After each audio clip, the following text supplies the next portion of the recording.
Hey y'all, welcome back to Harmon Homestead. I'm doing a little video this morning out in the garden.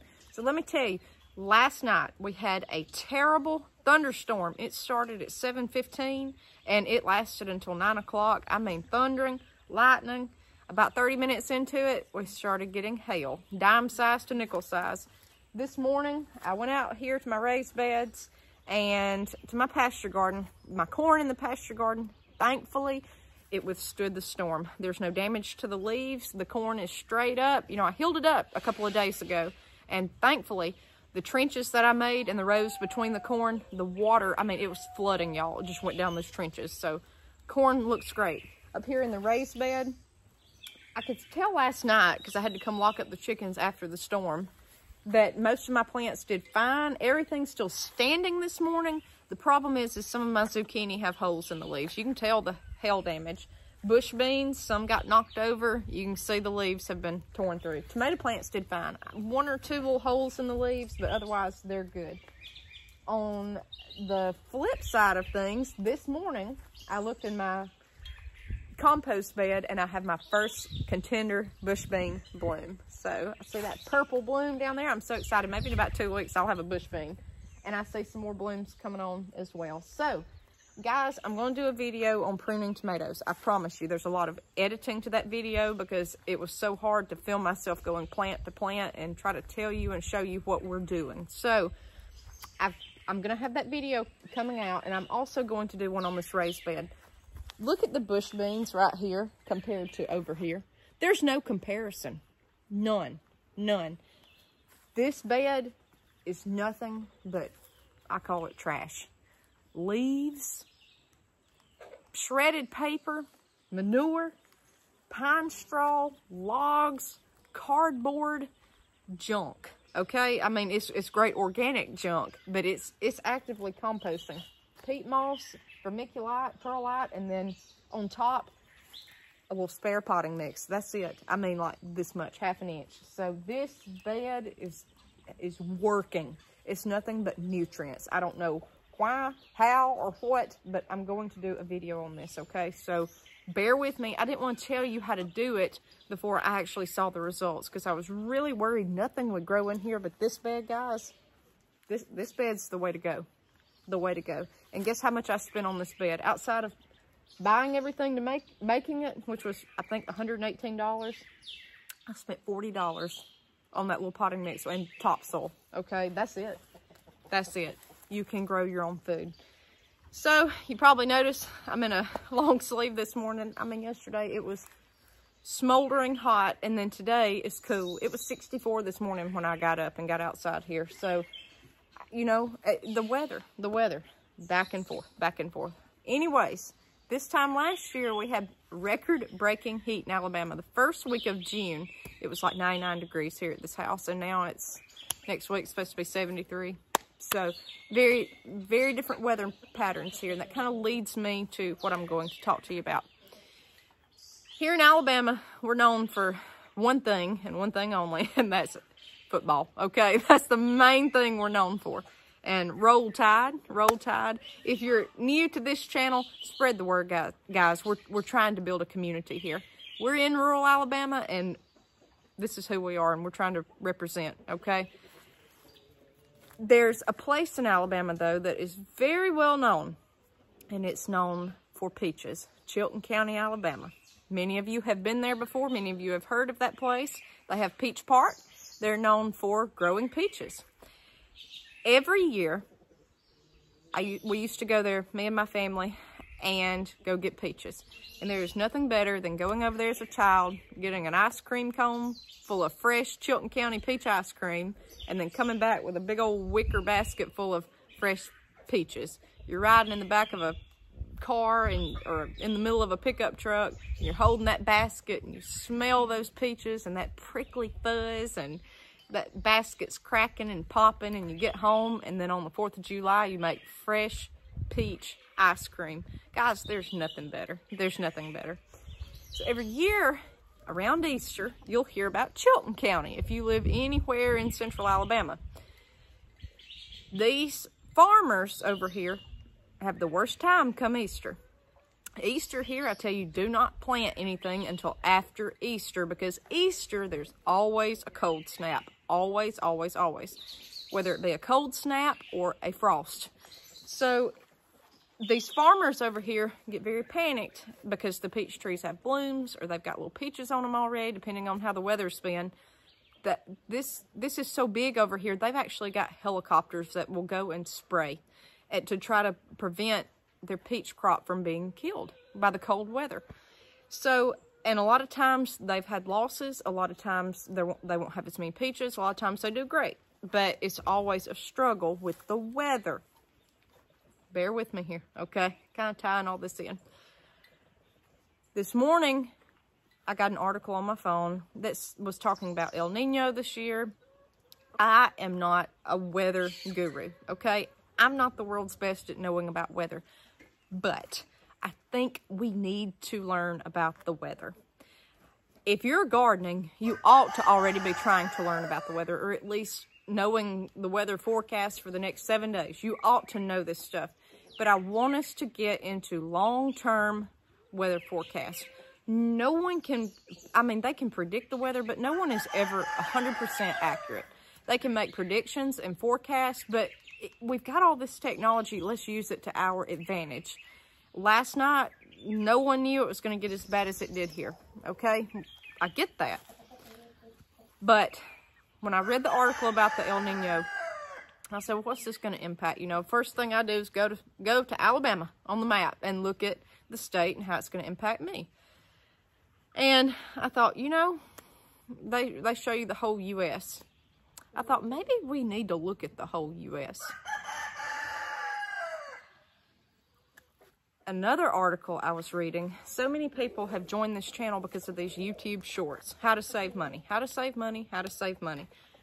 A lot of people are drawn here because of this, and I appreciate it. To me, homesteading and saving money goes hand in hand, and that's just, I mean, it is what it is. And I'm trying to think of any ideas or any tips or any daily activities I do that saves money that can help you, okay? And help myself as well. We're all in this together, okay? It's not you alone trying to save money. Or it's not you eating dried beans. It's us. It's your neighbor down the road. It's everybody, okay? This is the lifestyle we want to live. But anyways, I was looking up articles about inflation, and so many people talk about the Great Depression. So many people do. Of course, that was, I guess, the worst financial time in history here in the U.S., okay? Maybe if not worldwide, I don't know.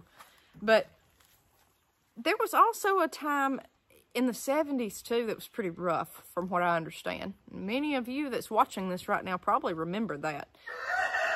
You had Vietnam. You had, I mean, everything was in turmoil.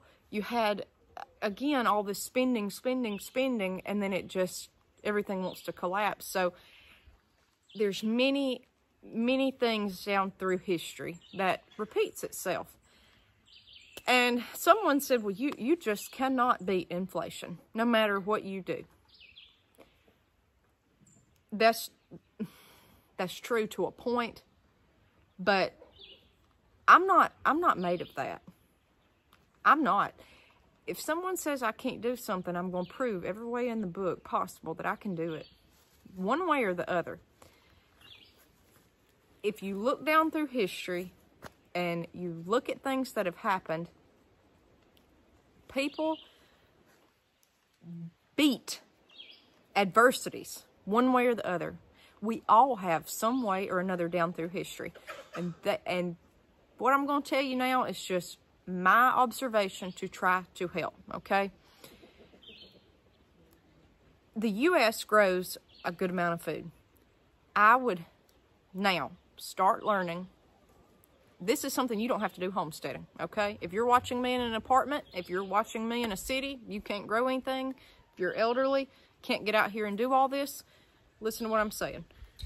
Look at the weather forecast for the entire U.S. I want you to look at that. I want you to look at what crops we grow, what we consume. You can look all this up. This is not just hidden information. You can look it up. Look at what we import. Look at what we grow here domestically. Where these crops are grown, corn and wheat, the Midwest. if they're saying an El Nino is coming this year, what, you know, maybe you don't understand all that, but they're going to show you these maps and predictions of, hey, there's going to be, I'm making this up now, severe drought here in this area of the U.S. It didn't say that this morning. I'm just saying, what if it says that? And if you know now that that's where corn is grown, you might expect that those prices will go up over time. So you may want to get those products now, okay? That's something you can do to beat inflation. That is a way, there's ways around this, guys, okay? Be savvy with your money. Be savvy with what's going on. If someone says, hey, there's terrible flooding out in California, all of us heard this, okay? The past couple of months, they had terrible flooding. California grows a lot of vegetables. You got to look at what they grow, and you might notice by now the prices in the stores have went up. If your store's selling those vegetables, the price is probably up because the farmers took a hit. There's things to go around this. Now, weather is only one variable to inflation, but it affects it, okay? Try to be savvy. When they talk about weather forecasts, and like I said, if you are homesteading and you're out here gardening, I would think that you're looking at the weather, okay? I would hope. If you're not, you need to start now. But if you are, don't only look for your region. And I'm guilty of that. I'm going to start looking at the entire U.S. and in fact, the whole world. I want to learn what's imported, what's domestic, what is grown where, and what affects that. And that way, I can use my money wisely to buy certain things. Just say you start hearing of a huge wheat failure. We've heard of that in the past couple of years. Wheat failure, you might want to go out and stock up on flour now while it's that price if there's a wheat failure that you hear about this morning. I'm just making this up, but you get what I'm saying. Be savvy. Use this technology to your advantage. Don't just let it be information just bogging down your mind, okay? The whole Chilton County peaches had me thinking about this, and I thought, we know every year whether the price of peaches are going to go up or not, and we know if their crop is affected or not. In Alabama, I may not hear about Kansas corn as much as somebody out in Kansas. This is why I'm saying this community needs to pull together. This community needs to help each other. Get it out there. Try to get the information out there. If you're right there as an eyewitness and you're watching me in Kansas, throw it out there so people will know. If you're having a great year, throw that out there too. You may not want to go stock up on 50 sacks of flour if it's the best wheat year ever. You know, the price may come down a little bit. I'm just saying you may want to allocate your resources depending on that. And again, this is just one variable, but it can help you in the long run, okay? Guys, we're going to think long and hard about ways to save money, and we're going to fight this. I mean, like I said yesterday, I know it sounds silly paying $3.50 for a loaf of bread, but this old girl ain't doing it. I'm just not. I'm not doing it. It could be up 5 cents than what it used to be, and it would still irritate me. And at some point, you got to get over it. I know, but I just soon go out there and make it myself. And especially when you break down the cost of things, I'm telling you, and y'all, this right here, if you want to save money, there's no better way than this right here. I'm not talking about animals now. That's a different story. But this gardening, this is how you save money right here. If you see that weather is bad this year with crops, you may want to go on and get seed if it's left at the feed store because it's going to be up next year. If there's a corn failure out in Ohio, you might want to go on and get whatever corn seed is left for next year. Your germination may not be as good, but you can put it in the freezer. You can do other things with it instead of having to pay maybe double next year. I know corn seed that we have bought since we started doing this in 2020 has doubled, really, for sweet corn, really. So for a pound, it has doubled in 3 years. So that's what I'm saying. You may want to do proactive things like that. Saving money is not always not spending money. I'm one of these that thinks to save money, just don't spend it. But maybe I need to change my mindset. Maybe we need to spend it at the right time. That's like buying stuff on sale. A local place today had peanut butter and mayonnaise on sale 2 for $5 for the same 40-ounce jar that I did in my video yesterday. And what I paid 2 days ago was $5 each. You know, I may go get that today. Stock up on it, because I have not seen it any lower. And there you go. So maybe you need to spend a little bit to save a little bit. Okay?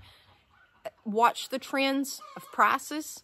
Watch these things. If it's not breaking and it just keeps going up, I would go on and get it while I found a good price on it. If it's coming down a little bit, you may want to ride it out a bit before you start stocking up on that certain item. Think about these things. Think about growing your own food, I'm telling you. And if you're gardening, check the weather. I want all of y'all to go check the weather. I want you to learn about this stuff, watch it, and just be educated in it, because there's no harm, and it's just making you a better gardener all the way around. Okay, guys? And a better little financial guru. We'll see you next time on Harmon Homestead.